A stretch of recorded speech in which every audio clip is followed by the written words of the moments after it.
Hello, everybody, and welcome back to another episode of your Social Media Compass.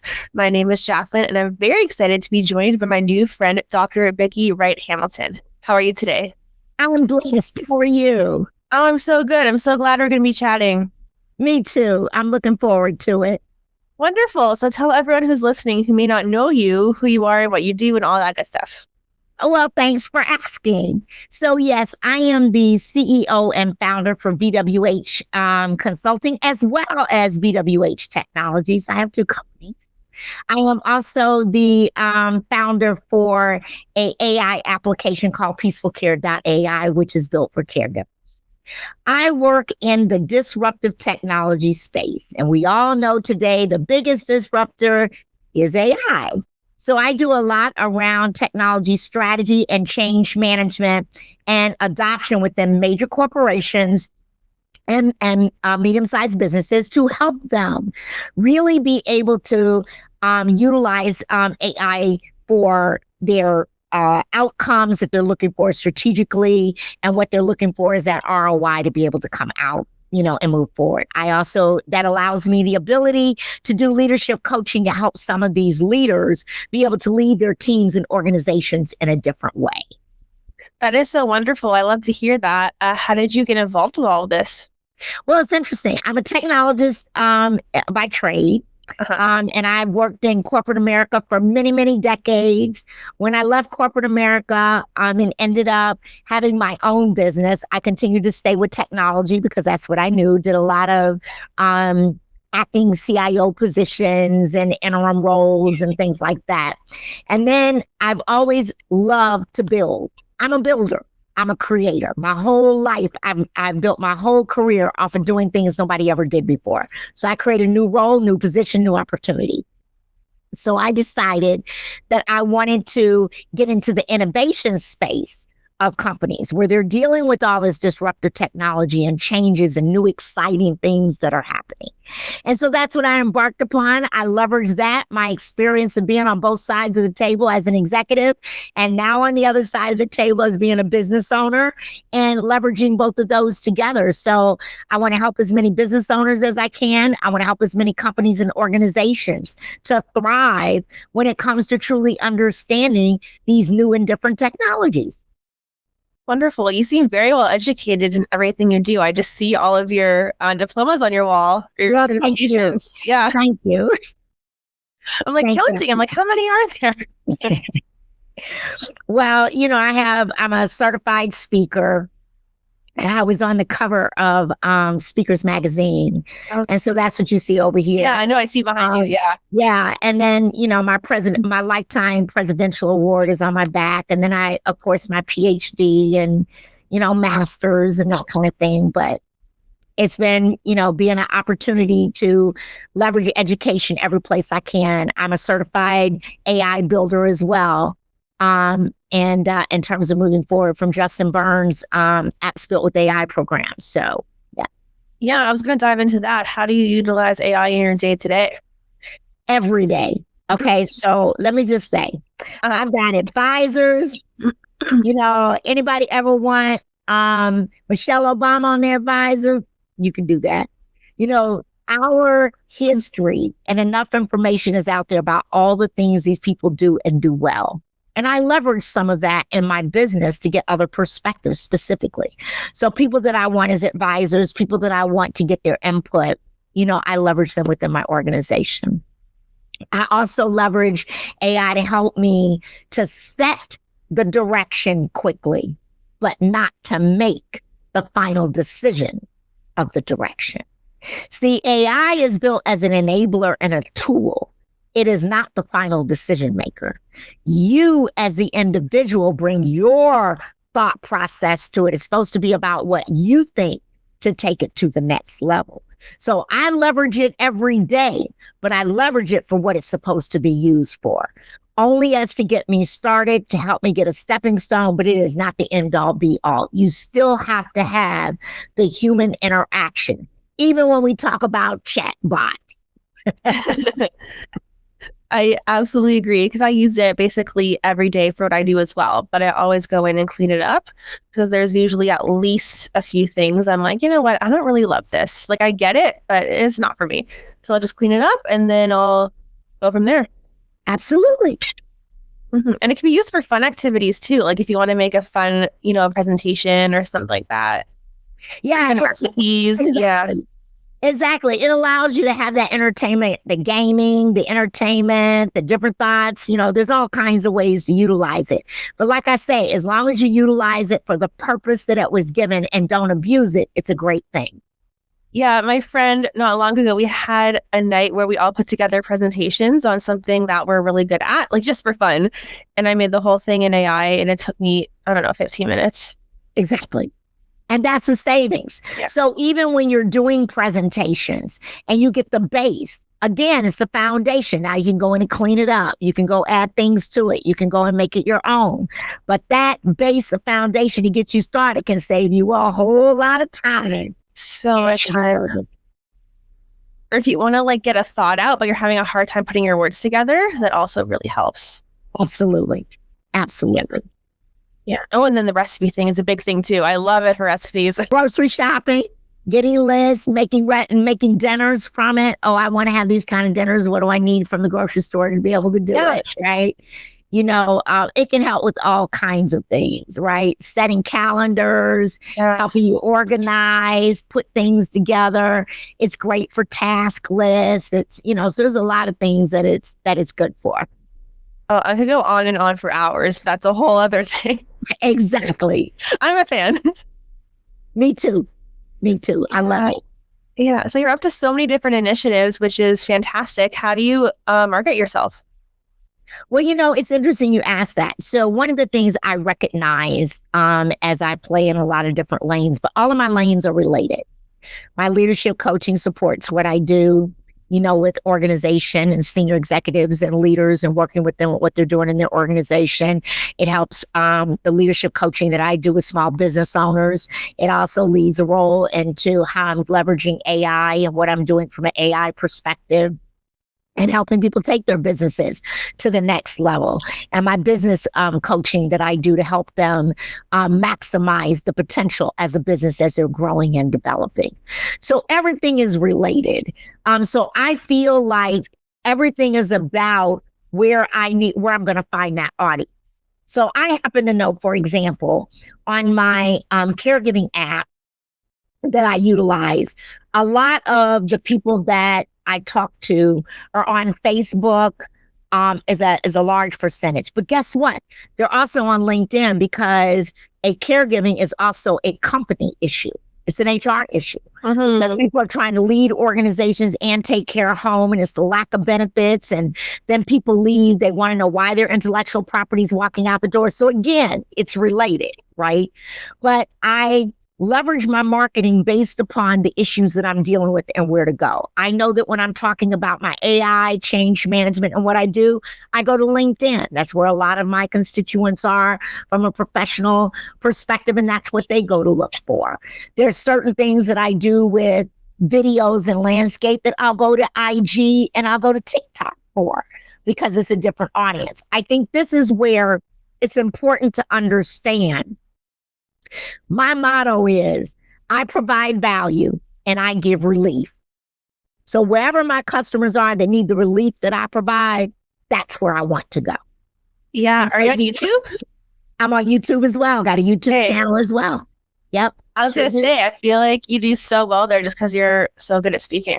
Well, thank you very much. I appreciate that. Yes, I have a show on YouTube. I've got lots of things on YouTube, but yes, I have a YouTube channel too. Awesome. What are your videos about? What do you discuss on your channel? Well, it's interesting. So I've had many channels. I have a show now that is airing that's on YouTube called Hidden Stories Healed Now. It's a lifestyle show, and it talks about everything from health, financial, family, community, and finance and career. And all of these subjects, I have experts come in and talk about different areas to provide information for my audience of listeners. So it's called Hidden Stories Healed Now. I have a show that I did that's still out there called Strategic Minds Making Money Moves, where I gave a platform for small businesses to come in and talk about the type of business that they do so they could have a platform for advertising and getting the word out there and helping people to understand the value that they bring, etc. And I solved one strategic problem for them on air so that they could get some of that uplift, in their organization. I had a podcast out there called Ignite, where I interviewed a lot of different professionals, brought professionals in, and it was all about that business professional guidance and leadership and helping people to move forward. I now also post a lot about my peacefulcare.ai, all of the summits that I have, the webinars that I have to help individuals, the shorts that I'm giving them about content to help the people who have the job that nobody thinks about. That is one of the hardest jobs in the world. And I know because I did it for 26 years while working, but really giving back to them too. So I just meet my audience where they are on my YouTube channel, but I have it segmented by different areas. No, that's smart because someone who's into, finance may have different needs than someone who's into family. Exactly. So you want to make sure you're targeting them in the places they're spending their time. Exactly. Yeah. So when clients ask me like, hey, should I be on TikTok? Should I be on LinkedIn, etc.? It always comes down to their audience because I tell them I don't want you to have to spend so much money on a platform that just isn't going to serve you. I'd rather you be on one or two platforms that are really going to help you than try to be everywhere. Yeah, that's true. But one of the things that's always good, and I'd love to get your perspective on this as we're talking about this, is that everybody has their own opinion. That if I have different things that I'm doing and they're targeted to a certain audience, how should I split my ad budget across those platforms? So an ad budget for one product, an ad budget for another product. How should you really split that ad budget to make sure that you are keeping all of your products in line with their audience, but you're doing the right amount of advertising? That's a really good question. When I first start out with a new campaign, I typically advise doing a 50-50 split and then increasing it or decreasing it depending on the time of year. Like if your product is seasonal, amping it up in the summer. If you are a landscaper, amping it up in the winter. If you do snow removal, or if you have a Boxing Day sale, amping it up that month. So it kind of depends on little things like that. But for the most part, I like to keep it pretty 50-50. Okay. Yeah. Interesting. Yeah. Interesting. Just to give everyone an equal amount of love. Yes. Understood. But when you have an ad budget and your ad budget is $1,000, but you got 5 products, I want to split my ad budget across all 5. And thinking about what's the right mix as I'm doing that, to your point, it's like, okay, I know my audiences are in these individuals, but I don't know whether I should do 10% here this month. Do I alternate it? Do I do all the same, especially if I'm not seasonal, if I'm not going into a different arena, how would I make that? Yeah. Like if you're seasonal versus if you're all year round, it's absolutely different. Because I don't want you to spend so much money in the summer if you don't sell anything in the summer. Right. Yeah. Right. But you seem like you know what you're doing. You seem like you're doing really good stuff out there. When I found you, I was like, oh, wow. Well, thank you. I work at really working with individuals to be able to do those things. And, it's never a perfect answer. There's a lot of art to what we do that everybody does, and you have to see what's going to work and what penetrates. But there's also a lot of experience and wisdom that comes after what we have done that we can share. Mm-hmm. Do you feel like posting on social media helps your businesses? Absolutely. Yeah, absolutely. But I think what mostly helps, to be honest, anybody can post, but it's the engagement piece. It's taking the time to comment on others. It's taking the time to, so that others are engaged in your content. You're engaged with their content. And it's a full-time job. I mean, it could take a lot as you're growing and as you're building and looking at being able to do that. It could take a full-time job to make all of those pieces come together. Yeah, and collaboration is also so key. I absolutely notice whenever a guest reposts their episode and tags me, my traffic gets a huge, huge boost, which I very much appreciate. Yes, absolutely. Sharing content, sharing each other's posts, reposting, all of that matters. And when people say to me, how can I support you? I always tell them you can comment and repost. Absolutely. Repost my content. That's one of the best gifts you can give me. I very much appreciate that. And I always, if I can, try to go out of my way to thank them because it means a lot. And it helps the algorithm. It helps in so many ways because basically their entire audience, whether it's a 100 or 1,000 people who don't know you, get to see you. Exactly. And that's the whole thing is right about multiplication. One of the things I tell people all the time is I'm not local, I'm global.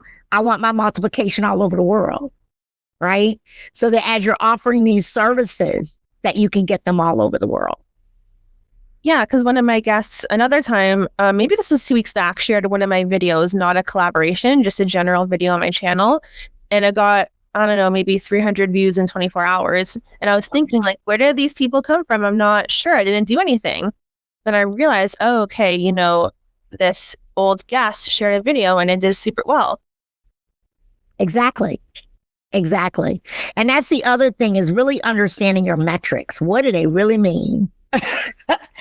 And if you're not used to it and you don't know what it means, you don't know what's more important. Is it more important to get a click? Is it more important to get a share? Is it more important to get, it's all these different metrics that are out there and truly understanding what the metrics mean and where they can take you in your organization as you move forward. Yeah, for the most part, I try not to look at views too much. I feel like looking at comments and shares is definitely a lot more impactful because people could watch a video by accident and you still get a view. Agreed. I completely agree. It's the comments that really matter and the shares that matter that, that are happening. But I completely agree. I know because I'll click on videos and I'm scrolling like completely by accident and I'm like, oops, and I move on. But it still will give them the view. Yep. And then how long they watch. How long do they stay there? And it's the duration. What does that look like?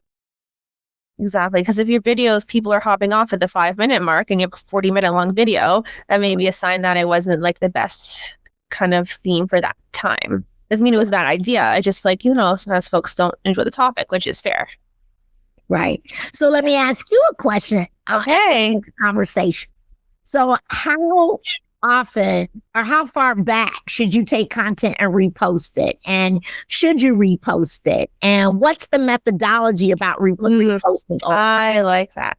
I repurpose content all the time because the thing is not everyone who follows you sees your content every single time a post goes out. So you kind of need to give it a little refresh and relove it, if you will.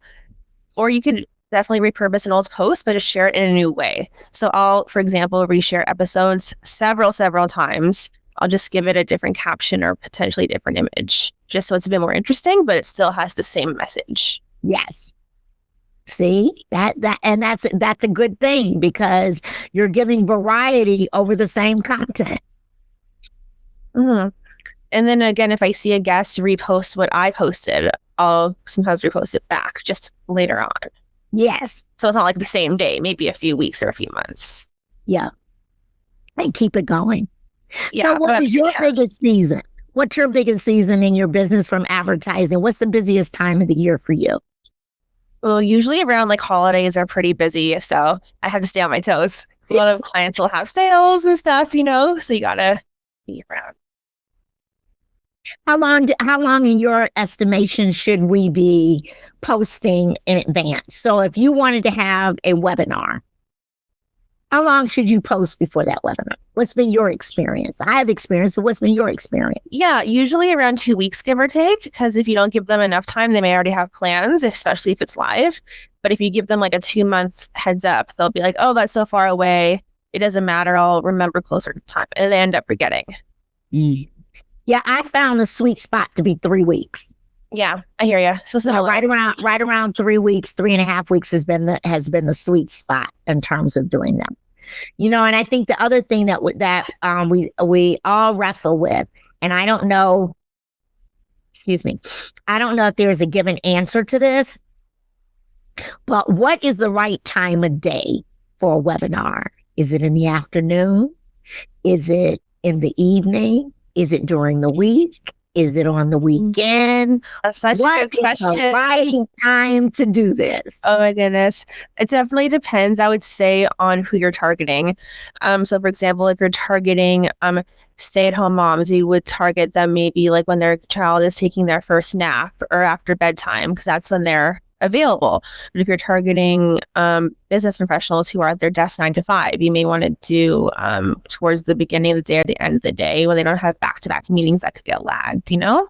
So you have to think about who you want to be sitting in the chair and what's convenient for their lifestyle. Yeah, absolutely. Absolutely. But you know, Or you can even ask. Yeah. Ask your audience, make a poll. Yeah. Make a poll on your LinkedIn and say, hey, I'm having a webinar or I'm organizing a webinar. What time would you prefer? yeah. And you know, that's something that I think we have to leverage more of, is getting direct information from our customer base as to what's going to work for them. And so one of the things that I started incorporating in my seminars or webinars that I do is at the end is to put in a poll to say, this webinar was offered at this time. Do you have is this one a better solution? I give them a selection and then let them tell me. Because like for me personally, I typically try to avoid taking calls past 4 o'clock unless it's like, you know, super urgent, but that just what fits with my lifestyle. Yeah. Yeah. And you find that a lot of professionals want to have theirs at, you know, at 6 o'clock or 7 or like 7 o'clock or 8 o'clock at night. It's like trying to keep all these variations is like, yeah, you know, but you do, to your point, it's about finding out in the industry, how do the people in the industry do it? What's been the highest response rate? You know, that kind of thing. Yeah, and that's like what works for me right now. But in 5 years, I may have the opposite opinion. I might say, you know what, 7 p.m. is way more convenient for me. Right, right. All depends on where you are in life. All depends upon what you're looking for. I hear you. I hear you. Exactly. Yeah. What can we expect to see from you in the next few months or a few years? Are you working on anything? Wow. Well, you know, I'm gonna, you know, one of the things that I really want to do is I definitely want to continue to grow my business. Yeah. As far as events go, on September the 25th, I am actually, it's National Single Mother's Day. And I am an executive producer and director of a film called Diary of Successful Black Single Mothers. It's on Tubi and it's on Amazon Prime. Oh, wonderful. And we have an anthology book to go with it. So I'm going to do a webinar over that as well, as I was chosen to be one of the top 50 authors and received an award on the anthology book. So I'm going to do that on the 25th. Then on October the 17th, I'm doing my quarterly webinar for my peacefulcare.ai summit, where we're going to be talking about things to help caregivers and mothers and things like that as they're going forward. I'm going to do an event there too. And then I'm always involved. I've got a speaking engagement on September 25th that I'm leading and hosting for a Christian women's organization. And we're going to be talking about leadership and how to lead with faith. So I'm going to be doing that as well. So just a few things that are in the pipeline that are coming up in terms of what I'm doing, but always looking to grow the business, always looking to find partners. I love to partner. I love to find people who have great talents and skill sets, and we can partner together where they can fulfill one part of an opportunity. I fulfill another. In terms of moving forward, and always looking to expand to serve more clients as we continue to move forward. Amazing. What's the best way that everyone listening could get in touch with you? Well, glad you asked. So I am everywhere. I am Vicki Wright Hamilton on LinkedIn. All of my social medias are Vicki, VICKIW Hamilton, HAMILTON. Whether you go to Facebook, whether you go to YouTube, whether you go to TikTok, whether you go to, it doesn't matter. All of my handles are the exact same. So you can always reach me there. And then you can also reach me on my business site, peacefulcare.ai. for my caregiving app if you're interested in terms of moving forward. You can always reach me there. My website is VickiWrightHamilton.com. You can set up discovery calls there too. So I'm connected to a discovery call on every platform. I'm connected on my website. So you can always reach out to me as well. Okay, great. Yeah, all of Vicki's info will be in the show notes below, so you could easily go get in touch with her and follow her on all of her social channels. And I'll also link to the webinar and events and all that good stuff, so it'll be super convenient for you guys. Well, I appreciate that. Thank you so much. Of course. No, thank you for chatting with me. This was such a fun conversation. I agree. It was. It was a lot of fun. Awesome. Yeah, thank you again for everyone who took the time out of their day to listen. We very much appreciate it. Again, just a friendly reminder, all of Vicki's info will be in the show notes below. So be sure to go send her some supports online. And until next time, I'll see you all in the next episode. Bye, everybody. Bye.